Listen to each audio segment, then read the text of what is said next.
साथियों नमस्कार, वंदे मातरम, जय हिंद। मैं राजू मिश्रा, विश्व शक्ति पार्टी का प्रदेश अध्यक्ष, हरियाणा किसान मजदूर जागृति मंच का संयोजक और अखंड हिंदू राष्ट्र मोर्चा का सहयोगी। सबसे पहले तो आप लोगों से क्षमा चाहेंगे कि लगभग आधा घंटा लेट हुआ, क्योंकि ट्रैफिक में फंस गए थे, तो इस वजह से थोड़ा सा लेट हो गया आधा घंटा। इसके लिए क्षमा प्रार्थी हैं। तो ज़्यादा समय न लेते हुए आप लोगों से इतनी गुजारिश कि अगर आप फेसबुक पे देख रहे हैं तो लाइक कर दें, और उस पर यूट्यूब पे देख रहे हैं तो चैनल सब्सक्राइब कर लें। बाकी आपको पता है आज का जो मुद्दा है कि रुपए के नेतागण चुप क्यों हैं। आखिर ऐसी क्या मजबूरी है नेताओं की कि देश में लोग मर रहे हैं, देश में लोग परेशान हो रहे हैं, लोगों की जमीनें जा रही हैं, लोगों की जान जा रही है, प्रॉपर्टी जा रही है, लेकिन नेतागण हमारे चुप क्यों। सबसे बड़ा सवाल यही है कि क्या हमारे इन नेताओं को गरीब, किसान, मजदूर, इनका दर्द नहीं दिख रहा है, या ये जानबूझ करके देखना नहीं चाहते, या ये जानबूझ करके इस मुद्दे को उठाना नहीं चाहते। क्योंकि जो मुद्दा उठाना चाहिए उस मुद्दे को इग्नोर करते हुए ये नेतागण कभी तो राम मंदिर की तरफ लेके जाते हैं, कभी सनातन बोर्ड की तरफ लेके जाते हैं, कभी कोई मतलब तरह तरह के एजेंडे ऐसे अपनाते हैं कि हमारे आपका दिमाग डाइवर्ट हो जाता है। और इंसान का दिमाग हाईजेक करना ये सबसे बड़ा आसान काम है। आप किसी भी व्यक्ति के दिमाग को आसानी से अपने अधीन कर सकते हैं, और ये मैं नहीं कह रहा हूं, ये आप स्वयं आजमा के भी देख सकते हैं कि इंसानी दिमाग जो होता है उसको बहुत इजी तरीके से आप वो चीज हासिल कर सकते हैं जो वो करना चाहता है। और इसी का कारण है, यही एक ऐसा सिस्टम है जिस वजह से कि आप देखते होंगे कि बड़े बड़े बाबा पाखंड फैला करके कि हम इनके मन की भावना पढ़ लेते हैं, हम इनका ये कर लेते हैं, इनकी बिना बताए सारी चीज समझ जाते हैं। सिर्फ और सिर्फ ये वही एक जरिया है। जब भी आप चाहें किसी भी अड़ोसी पड़ोसी का आप अपने वार्तालाप के अंदर उनके दिमाग को आप पढ़ सकते हैं। तो आखिर ये नेतागण इस चीज को बखूबी इस्तेमाल कर रहे हैं और हम लोगों को, आम आदमी को मरने के लिए मजबूर कर दिया है। और विडंबना ये देखिए कि हमारे देश के किसानों के साथ ही सरकार हर चीज एजेंडे अपनाती है। कहीं भी आप देखिए उनको थोड़े थोड़े लालच देती है और उस लालच में उलझा देती है। किसान बेचारे उसमें उलझ जाते हैं। मजदूर के पास समय नहीं है, वो मजदूरी नहीं करेगा तो अपने बच्चों को रोटी कैसे खिलाएगा।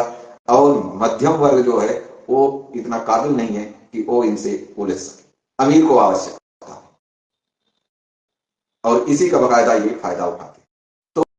तो आखिर ऐसा क्या कारण है, किस वजह से ये नेतागण पैसे के मुद्दे पे, रुपए के मुद्दे पे कभी जिक्र ही नहीं करते। आम आदमी पार्टी के नेता संजय सिंह जी ने एक बार संसद भवन में मुद्दा जरूर उठाया था, काले धन वाला, लेकिन उसके बाद वो स्वयं भी मौन हो गए। विडंबना यह है कि हम लोग जिसके ऊपर भी इस चीज पे भरोसा किया कि यह व्यक्ति हमारे दर्द को पार्लियामेंट में उठाएगा, वही व्यक्ति हमारे साथ धोखा किया। आखिर ऐसी क्या चीज है कि ये सारे के सारे जो भी चुन के जाते हैं, सारे के सारे उन्हीं का गुण गाने लगते हैं। कुछ तो ऐसा होगा, कोई तो ऐसा राज है जिस राज की वजह से ये हमारे दर्दों को न सुन करके ये हमें और कहीं कहीं उलझा करके उस चीज को रिप्रेजेंट करते। तो दोस्तों मैं आपको बताता हूं मैं वो कारण क्या है। और जो चीजें मैं आपको बता रहा हूं, ये बताने का मेरा मकसद और उद्देश्य सिर्फ आपको जागरूक करना है, न कि किसी व्यक्ति विशेष, पार्टी, सरकार के खिलाफ आपको भड़काना। ताकि आप ये सारी चीजें समझते हुए अपनी इस लड़ाई में अपना अमूल्य समय, अपना योगदान हमारे साथ मिलकर दे और आप अपनी लड़ाई को स्वयं लड़ सकें। इसके अतिरिक्त मेरा आपको करने का कुछ भी उद्देश्य नहीं है कि आपको मैं किसी व्यक्ति विशेष या किसी के लिए मैं आपको प्रेरित कर रहा हूं। जितनी भी बातें आपको बता रहा हूं यह सब धरातल पे सही है, एथेंटिक्स है, और इसके प्रमाण और साक्ष्य आपको खुद मिल जाएंगे, मेरे पास उपलब्ध है। अगर मेरे पास उपलब्ध है तो आपके पास भी उपलब्ध हो सकता है। एक मिनट के लिए आ रहा है शीशे पे।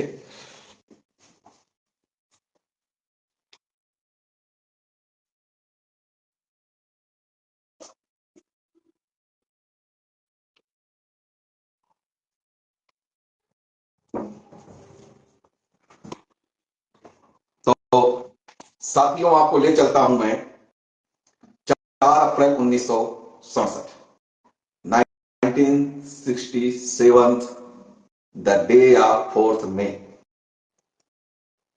यह हमारे भारत के इतिहास में सबसे बड़ा फ्रॉड डे, जिसमें हर व्यक्ति के साथ चीट करने का, फ्रॉड करने का, धोखा करने का काम हमारे गवर्नर साहब LK झा ने किया। जो रुपए, बैंक नोट, जो भी आप कहें, उसके ऊपर लिखे गए वचन खंड को बदल दिया और उसको ब्रिटेन की पर्ची मात्र डिक्लेयर कर दिया। क्योंकि 4 अप्रैल 1967 के पहले जो भी आप बैंक नोट देखेंगे उसके ऊपर लिखा होता था, I promise to the bearer rupees, आगे अमाउंट 5, 10, 20 जो भी था, on demand to issue at any office. 4 April 1967 के बाद जितने भी रुपए आए आपके जेब में, उस पर लिखा गया है कि मैं धारक को इतना रुपए अदा करने का वचन देता हूं। अब ये नेता क्यों चुप है इस पे?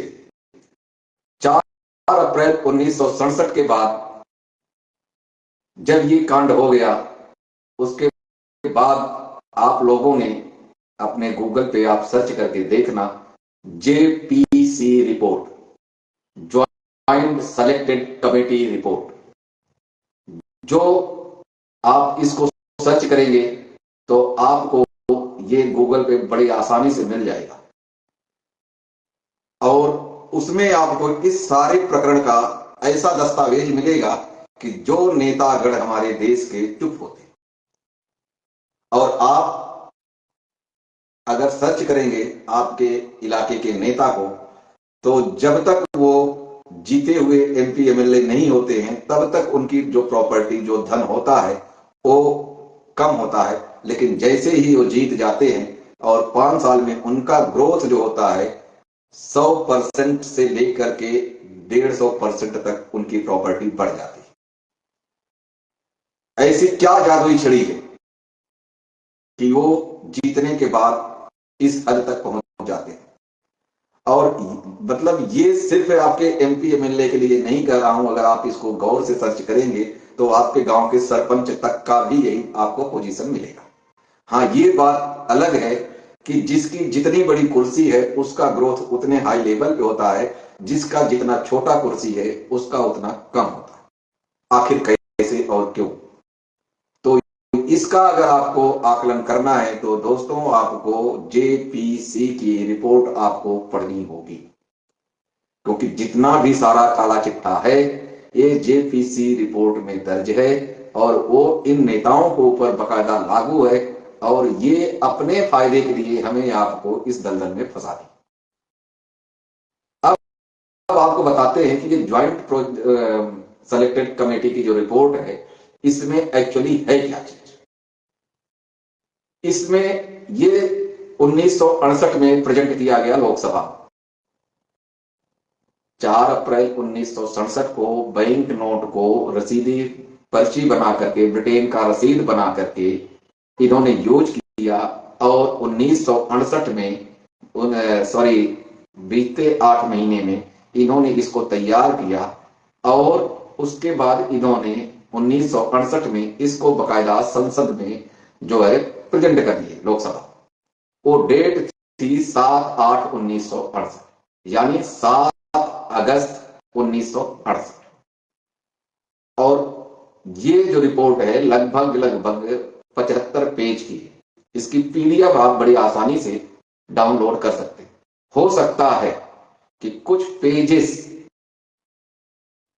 उड़ा दिया गया, लेकिन आपको 75 पेज का ये PDF आपको मिलेगा। सारी PDF को आपको पढ़ने की आवश्यकता नहीं है, इसलिए अगर आप पैराग्राफ नंबर 7 पढ़ेंगे तो आपके सामने सारी की सारी पिक्चर क्लियर हो जाएगी कि आखिर नेताओं का ग्रोथ इतनी आसानी से कैसे हो जाता है। आम आदमी का नहीं होता। अगर कोई व्यक्ति 2, 4, 10 करोड़ का लोन भी ले ले तो अजी वो तो छोड़िए, 100% की तो छोड़िए, उस बेचारे का 10 करोड़ का 15 करोड़ भी नहीं होता है 5 साल, लेकिन वही नेता 5 साल में 100% ग्रोथ कर जाता है। How can it possible? आपको सोचने पे मजबूर कर देगा। अब इस बिल में मेन 4-5 पॉइंट आपको बता देता हूं। उसमें लिखा है कि जितने भी एमपी एमएलए सांसद जो होंगे उनकी सैलरी यानी तनख्वाह, सभी प्रकार के भत्ते, सभी प्रकार का भुगतान, सब जो भी है वो सभी जो इन्होंने ये रिपोर्ट बनाई है, लोकसभा में पास कराया है 1968, उसके तहत देनदारी होगी। और जो मैंने आपको बताया पॉइंट नंबर 7 आप पढ़िए तो वो है गोल्ड अमेंडमेंट बिल। जो गोल्ड अमेंडमेंट बिल है वो श्रीनाथ एमपी की बनाई हुई रिपोर्ट के अनुसार 22/7/1968 को ये लागू किया गया। और इतना ही नहीं, इसके साथ साथ आपको बताएं कि जो हमारे नेतागण होते हैं ये न तो कोई पब्लिक सर्वेंट है, न कोई सरकारी नौकरी में है, लेकिन ये पब्लिक के नुमाइंदे समाज सेवी होकर के ये पेंशन तक प्रावधान कर दिया। और विडंबना देखिए कि इनको जो पैसे मिलते हैं वो आपको जानकर हैरानी होगी कि कोयनीज एक्ट 1906 यानी गोल्ड स्टैंडर्ड के अनुसार मिलती है। ध्यान रखें इस चीज को, ये कोई हवाई बातें नहीं है, ये बातें 100% सत्य हैं। जेपीसी की रिपोर्ट में पैराग्राफ नंबर 7 को अगर आप पढ़ेंगे तो उसमें गोल्ड अमेंडमेंट बिल आपको मिल जाएगा, जो सिर्फ इन नेतागण जो चोर बैठे हैं इनके लिए है, तो आम आदमी के लिए क्यों नहीं? सबसे बड़ा सवाल यही है। और आम जनता के लिए यह बता दिया गया कि गोल्ड को रुपए से अलग कर दिया। अब इसको और थोड़ा सा गहराई से समझिए। अगर रुपए को गोल्ड से इन्होंने अलग कर दिया तो रिजर्व बैंक को, भारत सरकार को गोल्ड देने की आवश्यकता क्या है? भाई जिस दवा से हमें कोई आराम ही नहीं है, जिस दवा को डॉक्टर ने हमारे लिए हानिकारक बता दिया, उस दवा को हम क्यों खरीदें, अपने घर में क्यों रखें? इसका ये जवाब नहीं दे सकते। हमारे आपके माइंड को ब्रेन वॉश करने के लिए रेप ऑफ द माइंड के हिसाब से चश्मा चढ़ा करके ये कहते हैं कि फला जगह पे इतने रुपए बरामद हुए, फला जगह पे इतने रुपए बरामद हुआ। इनको रुपए ये क्यों कहते हैं जब ये रुपए है ही नहीं? और ये जेपीसी की रिपोर्ट में भी दर्ज है। इसको झुठला तो नहीं सकते, क्योंकि 1968 में जो चीजें बनी हैं वो चीजें मैंने आज तो नहीं बनाया। इसलिए आप लोगों को इस चीज का अपने नेताओं से जवाब लेना होगा। इसके साथ साथ आपको और मजे की बात यह बताता हूं, वो बात यह है कि अगर नेता लोग, उनको ये गोल्ड स्टैंडर्ड के हिसाब से भुगतान हो रहा है, लेकिन कोई नेता आपको ये चीज नहीं बताएगा। क्यों नहीं बताएगा? क्योंकि उनका नुकसान हो जाएगा, आम आदमी क्लेम करेगा। और मजे की बात यह है कि अभी सरकार जो सीबीडीसी ला रही है, सेंट्रल बैंक डिजिटल करेंसी, यह इसलिए लाया जा रहा है ताकि आपके ऊपर पूर्ण रूप से लगाम लगाया जा चुके और उसके बाद आप निहायत ही कमजोर हो जाएंगे। आपकी हालत वो हो जाएगी जो कर कसाई की दुकान के आगे बैठा हुआ कुत्ता। इसके अतिरिक्त आप कुछ नहीं कर सकते। सरकारें बहुत जोर से ढिढोरा पीटती हैं कि हमने ये चीज वहां से विदेश से ले लिया, लेकिन आपको जानकर हैरानी होगी कि एशिया की सबसे कमजोर करेंसी की दूसरे नंबर की कतार में आपका रुपया पहुंच गया, क्योंकि उसकी औकात सिर्फ 14 पैसे बची। और सरकारें हमें बताती है कि डीजल पेट्रोल ये बाहर से रसिया वगैरह से लेते हैं, रुपए में खरीदारी करते हैं। अब इनके मुंह पे कोई ये बोलने वाला नहीं है कि जब आपका रुपया 14 पैसे रह गया तो आप रुपए में कैसे खरीदते हो, जबकि परचेसिंग कोई भी होती है वो डॉलर में होती है। और डॉलर में होने का मतलब है कि 84 गुना अधिक रुपए देकर के वो चीज खरीद करके हमारे देश में आती है, और हमें आपको बताया जाता है कि रुपए में खरीदारी हो रही है। सॉरी। अगर रुपए में खरीदारी हो रही है तो इसका मतलब है कि वो गोल्ड अमेंडमेंट जो बिल इन्होंने बनाया है 1968 में उसमें कर रहे हैं, क्योंकि रुपया तो वही है। कभी भी किसी चीज की वजूद को नहीं नष्ट किया जा सकता। नेचर कभी समाप्त नहीं होता। और इन्होंने हमें आपको दिग्भ्रमित करने के लिए जो ये चीजें कर दिया, हम लोग इसी में परेशान हो गए। हर आदमी, किसी के पास पैसे है लेकिन उसकी औकात जीरो। महंगाई का रोना रोता है, लेकिन उन्हें क्या पता कि हमारे साथ 1968 में ये धोखा हो चुका है। और ये बकायदा जो चीजें मैं बोल रहा हूं, आप स्वयं इसको जरूर, आप सभी से रिक्वेस्ट है, निवेदन है कि आप जेपीसी रिपोर्ट 1968 डाल करके आप इसको जरूर गूगल पे सर्च करना। आपको इसमें मिलेगा पॉइंट नंबर 7, पेज नंबर 7 आप जरूर पढ़ना। अगर पेज नंबर 7 आप पढ़ लोगे तो आपके ऊपर का जितनी भी चश्मे लगे हुए सबके सब उतर जाएंगे। और ये बहुत ज्यादा लंबा चौड़ा नहीं, सिर्फ एक पेज में ही आपको 7 नंबर पेज पढ़ लिए तो आप समझ लो पूरे आप अर्थशास्त्री बन गए। 4-5 ही लाइन में है वो, बहुत मोटा नहीं। बस उसको थोड़ा सा आपको गहराई से समझना। अंग्रेजी में लिखा हुआ है, आप उसको बकायदा, और इतनी हार्ड इंग्लिश भी नहीं है कि उसको आप समझ ना पाए। अगर आप दूसरी तीसरी के कक्षा के बच्चे को भी पढ़ाएंगे तो वो भी उसका मीनिंग बता देगा। लेकिन आज तक विडंबना देखिए कि जेपीसी की जो ये रिपोर्ट है उसको सरकार ने आम नहीं किया। संसद में पास कर लिया, अमेंडमेंट बिल बना लिया, उसको गुपचुप तरीके से दाब दिया गया। अपने ऊपर लागू होना उसको अपने ऊपर लागू कर लिए। आम जनता मर रही है, मरने दो, उससे उनको कोई फर्क नहीं पड़ता। और यही कारण है कि आपके एरिया के जितने भी एमपी एमएलए सांसद है उनका एकदम से ग्रोथ हो जाता है। आपने ये भी चीज देखा होगा कि कुछ बड़े बिजनेसमैन जो होते हैं वो एमपी एमएलए सांसद बन जाते हैं और उनके साथ में बैंक जो है राइट ऑफ कर देता है उनका लोन। एग्जाम्पल के तौर पे आपको बताऊं तो सुभाष चंद्रा, जी टीवी न्यूज एक चैनल है, उसके वो डायरेक्टर या ये कहें कि उसके मालिक हैं।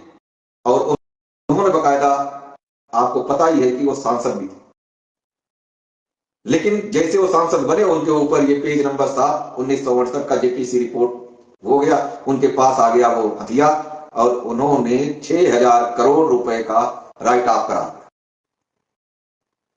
आखिर गरीब आदमी का राइट ऑफ क्यों नहीं होता? लोग, गरीब आदमी मरने के लिए बैठा है क्या? किसान मरने के लिए बैठा है क्या? क्योंकि हमें आपको इस चीज की पता ही नहीं, जानकारी ही नहीं, और हम इस चीज की जानकारी उठाने के लिए, ढूंढने के लिए जहमत ही नहीं लेना चाहते। हम ये जरूर देखते हैं कि हमारे एरिया का नेता पहले ये था, अब ये चीज हो गया। अरे भाई, विधायक जी थे, सांसद जी थे, वो रिटायर्ड हो गए, तो यही उनका मेन कारण है। यानी जो उनको पेंशन मिलती है, अगर किसी नेता को 10,000 पेंशन मिलती है तो 10,000 में आप 5,000 का गुणा कर दीजिए, वो चीज उनके ऊपर आज लागू होती है। और ये जेपीसी की रिपोर्ट का पेज नंबर 7 कहता है गोल्ड अमेंडमेंट बिल।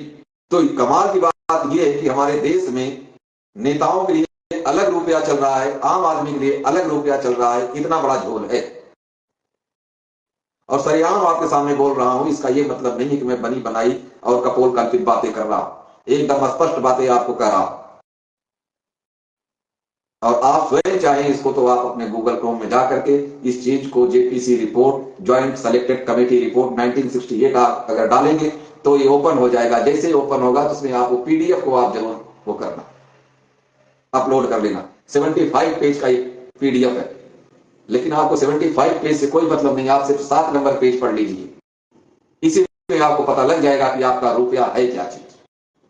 आखिर ये नेता चोर जितने भी हैं, ये क्यों नहीं चिल्ला चिल्ला के कहते कि भाई आपकी जेब में गारंटी पत्र है, ब्रिटेन का गारंटी पत्र है, ब्रिटेन का गारंटी पत्र है? ऐसी क्या इनकी मजबूरी है? आम आदमी के दिमाग में ये डालते हैं कि ये रुपया है, ये रुपया है, फला जगह इलेक्शन था, इतने करोड़ रुपए पकड़े गए। कौन से रुपए पकड़े गए? एक भी अधिकारी आज तक ऐसा क्यों नहीं कहता? और एक भी अधिकारी, कमाल की बात यह है कि एक भी अधिकारी ये भी मानने को स्वीकार नहीं करता कि ये रुपए नकली है या ये रुपए असली है। आखिर क्यों? कुछ बुद्धिजीवी लोग आपको जानकारी के लिए बताते हैं, कुछ बुद्धिजीवी लोग ये कहते हैं कि गोल्ड स्टैंडर्ड को 1935 में रुपए से अलग कर दिया। बिल्कुल ये गलत बात है। इसका मेरे पास प्रमाण है, क्योंकि 1991 में अमेंडमेंट नंबर 8 में इन्होंने रुपए का डिवैल्यूएशन करते हुए 0.118489 मिलीग्राम गोल्ड रखा रुपए का, यानी 184 मिलीग्राम। एक रुपए बराबर, एक रुपए का 100 मिल गोल्ड परचेसिंग पावर 184 मिलीग्राम रखा। तो 1935 में कैसे इसको हटा दिया? क्योंकि इस तरीके से इस माया जाल को बनाया इन्होंने बैंकिंग व्यवस्था को कि आम आदमी समझ ही नहीं सके। आप यकीन मानिए कि अगर मैं फ्री टाइम में होता हूं तो मैं इसी के ऊपर उंगली मारता हूं।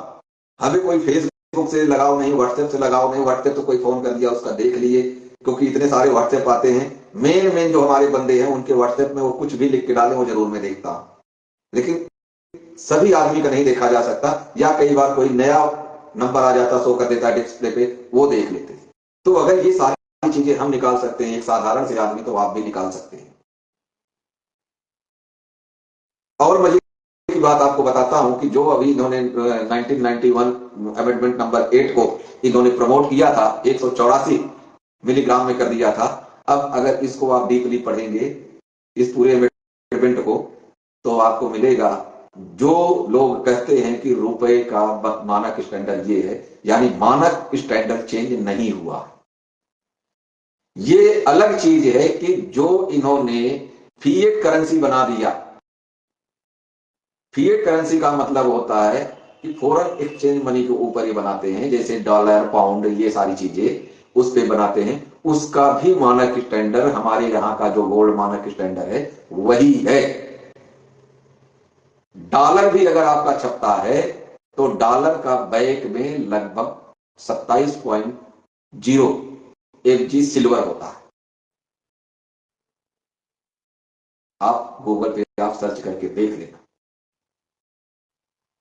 इन्होंने सिर्फ अपने परचेसिंग पावर घटाने के लिए, रुपए की परचेसिंग पावर को घटाने के लिए, डॉलर पाउंड की परचेसिंग पावर को बढ़ाने के लिए समय समय पे इसका कूटकरण किया, डिवैल्यूएशन किया, जिसकी वजह से लास्ट प्रमाण आपको 1991 अमेंडमेंट नंबर 8 में आपको मिलेगा। और 2011 की कॉइनेज एक्ट में रुपए को जीरो कर दिया है।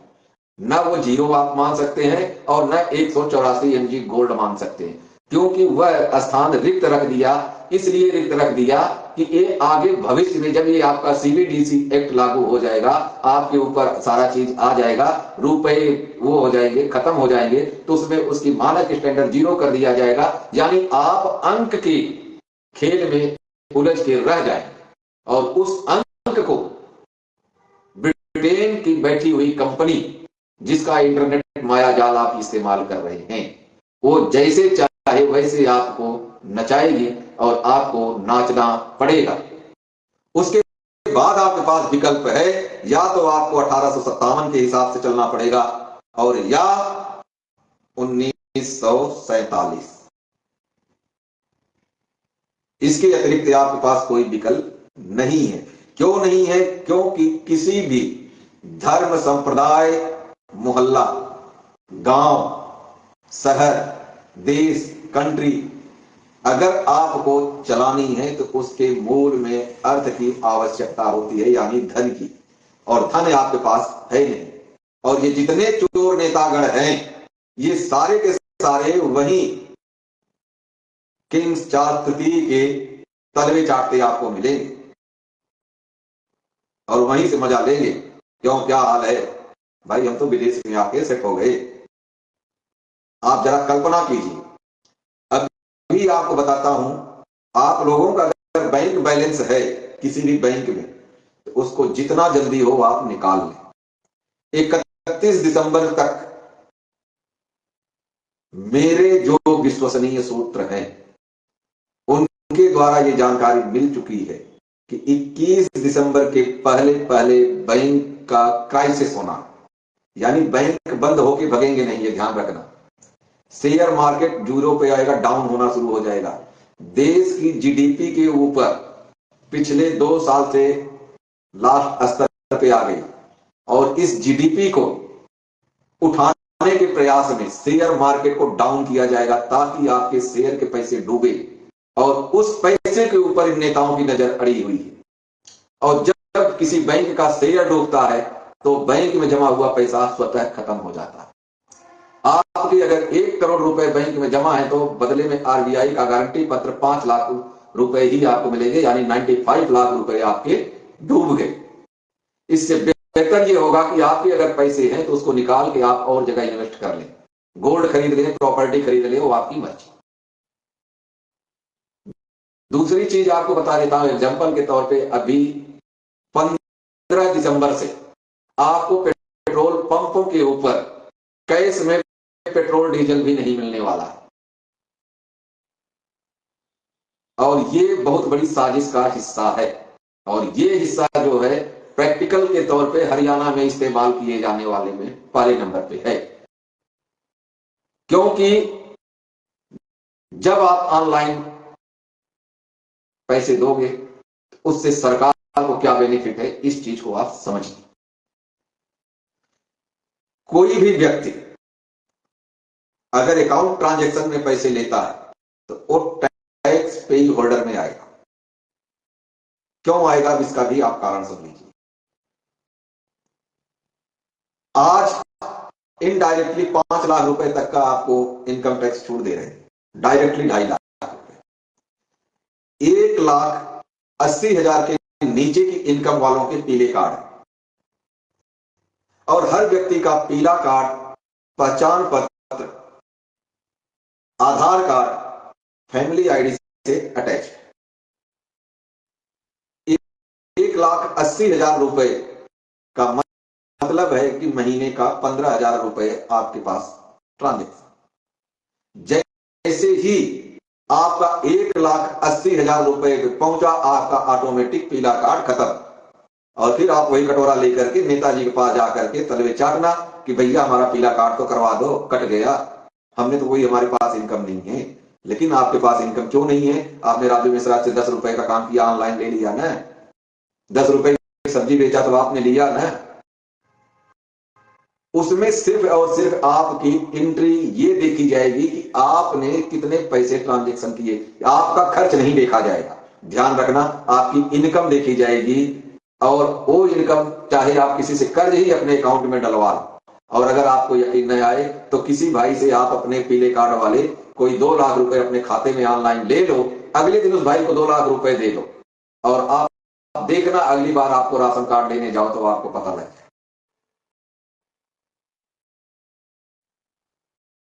इसलिए आप सभी से निवेदन है कि आपको जागना होगा, आपको आवाज उठानी होगी, इन सरकारों के खिलाफ आपको आवाज उठानी होगी। और सबसे बड़ी मांग हमें 2 ही रखनी है। अगर नेता समाज सेवी है, उसे पेंशन क्यों? और हमारे देश में जो शिक्षक है, जो देश की भविष्य के निर्माता कहें तो अतिशयोक्ति नहीं होगी, उनकी पेंशन बंद क्यों? नेता 5 साल देता है अपने कार्यकाल में और गोल्ड स्टैंडर्ड के अनुसार से वो पैसे लेता है तो उसकी सारी उम्र पेंशन चलती है। एक शिक्षक अपने जीवन का 20 से 30 साल देश के भविष्य के लिए काम करता है, उसका पेंशन क्यों नहीं? यह कैसा इंसाफ है? क्योंकि जो देश का शिक्षक है वो ब्रिटिश सरकार की गुलामी नहीं कर रहा, कर तो रहा है लेकिन उसका टच डायरेक्ट नहीं, वो वहां तक पहुंच ही नहीं पाता और नेता सीधा गले में हाथ डालता।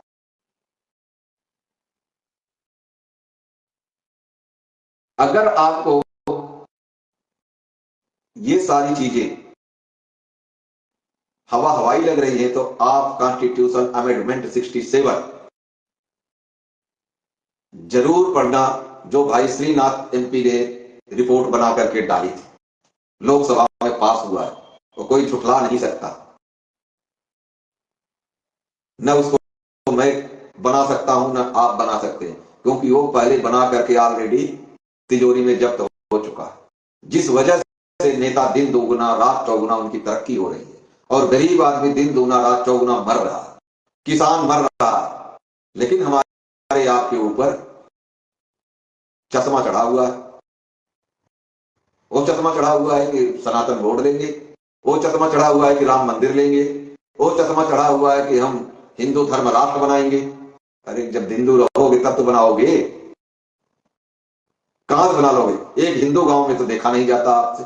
कोई एक बता दे मुझे कि एक हिंदू गांव बनाए, कोई एक मिले एमपी सांसद, कोई सारी चैलेंज है, कोई बता दे एक हिंदू गांव बनाए। बांटना आपको है, काटना आपको है, मारना आपको है, क्योंकि हमने अपनी बागडोर दे दिया। अब आजकल एक और मुद्दा आ गया हमारे आपके दिमाग को वो करने के लिए, ब्रेन वॉश करने के लिए, ईवीएम हटाओ, ईवीएम हटाओ, ईवीएम हटाओ। अभी राहुल गांधी एक यात्रा निकालने वाले हैं, ईवीएम हटाओ।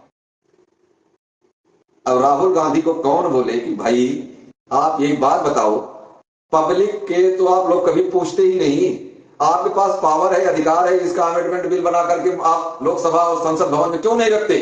वहां से पास कराओ। देश को बर्बाद करने के पीछे आपका क्या मकसद है? क्यों लोगों को गुमराह कर रहे हो कि ईवीएम हटाओ, ईवीएम हटाओ? और राहुल गांधी लेके चले,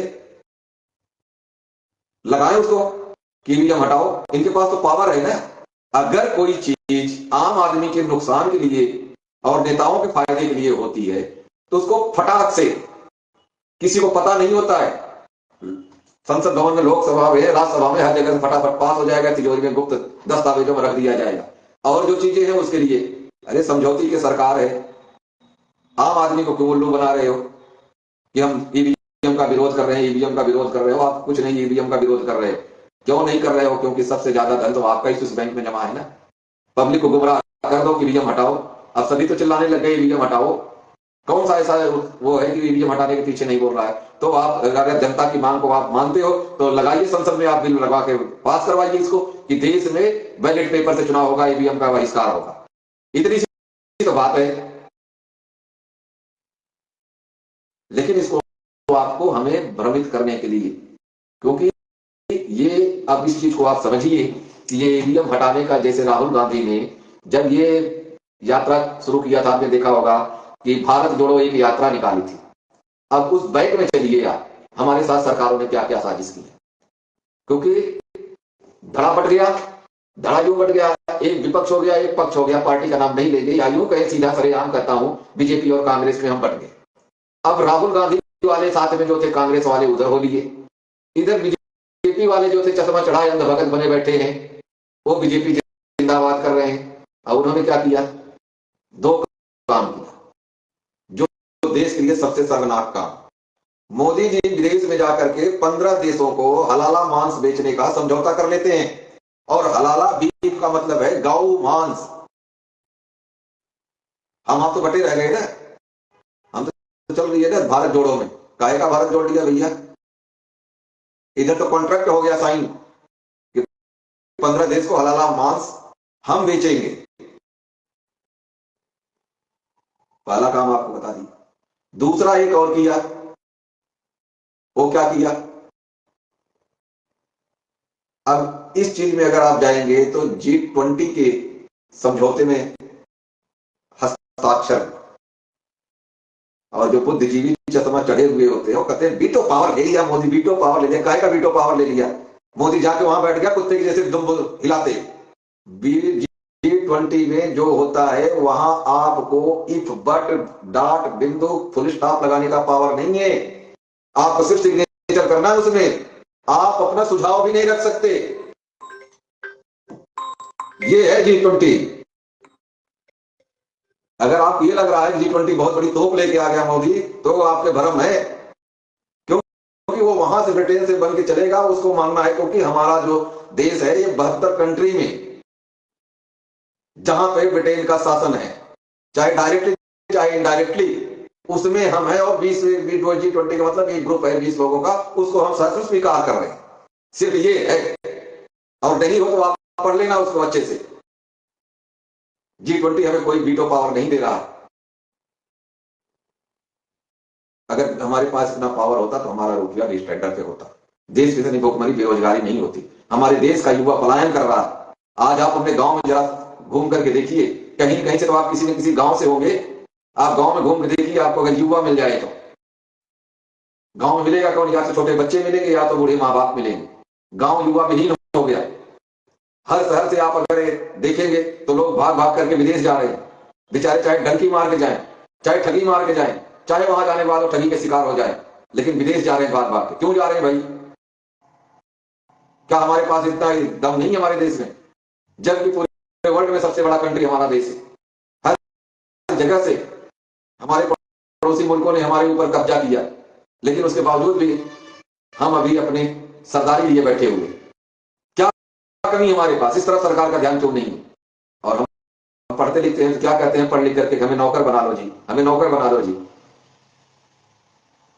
इस तरीके से क्या विकास होगा? हमें आपको समझने की आवश्यकता है। हमें आपको सोचने पे मजबूर होना पड़ेगा। जब तक हम लोग जागेंगे नहीं, अपनी आंखें नहीं खोलेंगे, तब तक हमारा आपका ऐसे शोषण दोहन होता रहेगा और हमें आपको मरने के लिए मजबूर किया जाता रहेगा।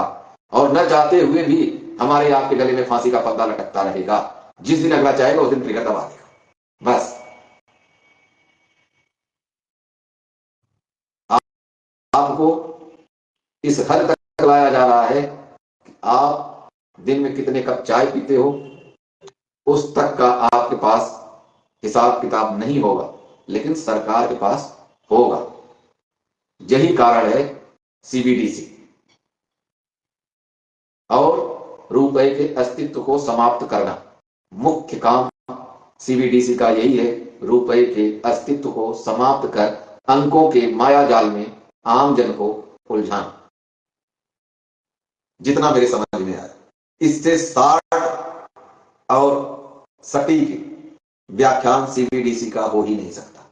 और अगर आपका होता है भाई, जरूर हमारे पास भी व्हाट्सएप करना, ताकि मैं अगले लाइव में इस विषय पे इसको संशोधित करके आपके सामने रख सकूं। इसलिए मेरी आप सभी से एक विशेष निवेदन है कि चाहे डीजल लेने जाओ, चाहे पेट्रोल लेने जाओ, चाहे सब्जी लेने जाओ, चाहे राशन लेने जाओ, आप जहां भी जाएं, जितना हो सके उतना अधिक नगद का लेन देन करें, ताकि गरीब और मजदूर उनके पेट पे लात ना पड़े। एक रेडी पटड़ी वाले के पास अगर आप सब्जी लेकर के गूगल पे और फोन पे पेटीएम करोगे तो वो बेचारा मारा ही जाएगा। क्यों मारा जाएगा? तो उसके ऊपर पहले तो 18% का जीएसटी लगा देंगे और अंततः आप अपना दिखाओगे, वो अपना एंट्री दिखाए, तो दोनों आप टैक्स सेशन में आओ। टैक्स हमारे देश में सबसे बड़ी बीमारी टैक्स की है। चाणक्य के जैसा आज तक कोई अर्थशास्त्री नहीं हुआ, और चाणक्य जी ने कहा है कि किसी देश के राजा को जितना ज्यादा आप टैक्स दोगे उतना ज्यादा भुखमरी बेरोजगारी आएगी, और टैक्स जितना कम होगा संपन्नता उतना अधिक होगा। और ये आज आप धरातल पे देख लीजिए, आपके सामने है, आप लगभग 50% टैक्स है अपने देश में। शुक्र कीजिए कि 93% था, अब किसी तरीके से 50% पे है। हो सकता है 10-5% और कोई बढ़ा हो। तो आप इसका आकलन कीजिए कि 140 करोड़ की जनसंख्या में 80 करोड़ लोग सरकारी राशन पे डिपेंड है। और ये आंकड़ा मैं नहीं कर रहा हूं, ये आंकड़ा हमारे देश के सर्वोच्च प्रधानमंत्री जी कह रहे हैं, जो अब तक के इतिहास में इनके जैसा कोई प्रधानमंत्री नहीं हुआ। ये आंकड़ा उनके मुखार बिंदु से निकला हुआ। तो आप सोचिए कि आपका देश 50% दे रहा है और 50% में लगभग 57% लोग सरकार के द्वारा दिए गए क्या कहते हैं इस पे अनुदान पर डिपेंड है। और आप कह रहे हैं कि हम समृद्ध हैं, हम G20 के हिस्सा हैं, हमारा रुपया रूस में चल रहा है, रूस से हम डीजल पेट्रोल खरीद रहे हैं। आप स्वयं सोच सकते हैं, जब तक आप ये जेपीसी की रिपोर्ट कॉन्स्टिट्यूशन 68 और 67 नहीं पढ़ेंगे, आपको नेताओं का ग्रोथ ही समझ में नहीं आएगा कि आखिर ये नेता क्यों कर रहे हैं। लेकिन और इसी की देन है, इसी लालच में नेता लोग जो है, मैंने तो यहां तक देखा है, अभी इस इलेक्शन में, हाल के इलेक्शन में मैंने देखा है कि लोगों ने 20-20 एकड़ जमीन अपनी पुश्तैनी बेच दी, अपना बिजनेस हब बेच दिया, इलेक्शन लड़े। लेकिन हम आप ये सोच नहीं सकते, और हमारे ऊपर आपको क्या कहा जाता है, इलेक्शन का नशा जिसको लग जाए ना, ये बहुत बुरी लत है। इलेक्शन लड़ना ही लड़ना है। भाई हमें क्यों नहीं लगी लत, आपको क्यों नहीं लगी? क्योंकि हमें आपको पता ही नहीं, इसके पर्दे के पीछे क्या होता है ये पता नहीं। और जिस दिन आपको पता लग जाएगा, अपने आप लड़ने शुरू करो। अब आपको बता दिया, अब आप में दम है तो निकालो। और सरेआम बोल रहा हूं कि आप अपना इसको गूगल क्रोम में जाइए, जेपीसी की रिपोर्ट डालिए आप 1967, 68, और ऐसे भी ना मिले आपको तो आप सीधा उसमें नाम डालिए, श्रीनाथ एमपी रिपोर्ट 1968, ये डालिए, अपने आप आ जाएगा। कुछ हाथ पैर मारो, सारे कागज आपके पास है, लड़ो आप। और नेता के साथ साथ इसमें कुछ और भी, जो क्लास 1 अफसर वगैरह है, इनका भी इसमें सिस्टम है। तो इसलिए हमें आपको जागना पड़ेगा, हमें आपको समझना पड़ेगा। इनके काले चिट्ठों को उजागर करने के साथ साथ हमें आपको इन नेताओं से पूछना भी पड़ेगा, और देश के इस लड़ाई में आपको अपनी लड़ाई स्वयं को लड़नी पड़ेगी। नहीं तो आपको 5-4 साल के बाद ही, हो सकता है 2025 में ही, अगर सीबीडीसी एक्ट जारी हो गया तो 25 से 30 साल आपको निकलना, 2025 से 2030 निकलना आपके लिए बहुत मुश्किल हो जाएगा, और आपको मजबूरन घर घर का व्यक्ति लड़ाई के लिए निकल पड़ेगा, और 1857 याद करना पड़ जाएगा। क्योंकि जब भी लड़ाई हुई है तो धन के लिए ही होती है, और धन ही एक ऐसी चीज है कि आदमी को जीवित रखती है और मारती है। तो दोस्तों, इसी के साथ आज का बहुत ज्यादा, कुछ तो मैं विलंब से आया, और कुछ जो है ये लाइव डिस्कशन भी लंबा हो गया। आज आप सभी से जो चर्चा है यही पे समाप्त करते हैं।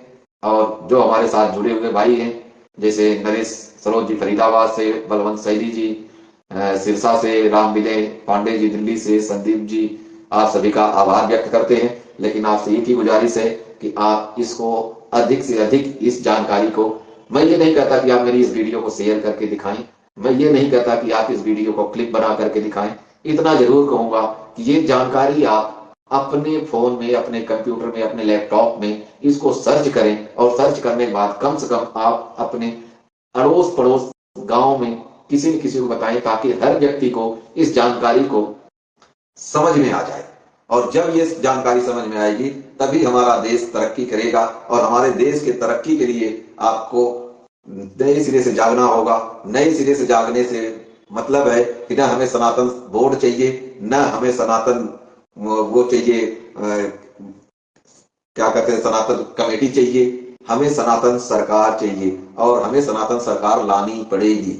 जब तक हम सनातन सरकार नहीं लाएंगे, जब तक हम सनातन के ऊपर नहीं चलेंगे, तब तक न इस देश में चाणक्य की अर्थ नीति लागू होगी, और न इस देश में डूबे हुए सोने मिलेंगे। क्योंकि ये सोना जो है ये नेचुरल है, और इस पे हर गरीब व्यक्ति का, हर आदमी का अधिकार है। उतना ही अधिकार है जितना बड़े बिजनेसमैन और बहुत बड़े करोड़पतियों का, उतना ही अधिकार हमारा है, उतना ही अधिकार आपका है, उतना ही अधिकार उनका है। हम गरीब पैदा हुए और गरीब मर जाएं, यह चीज नहीं है।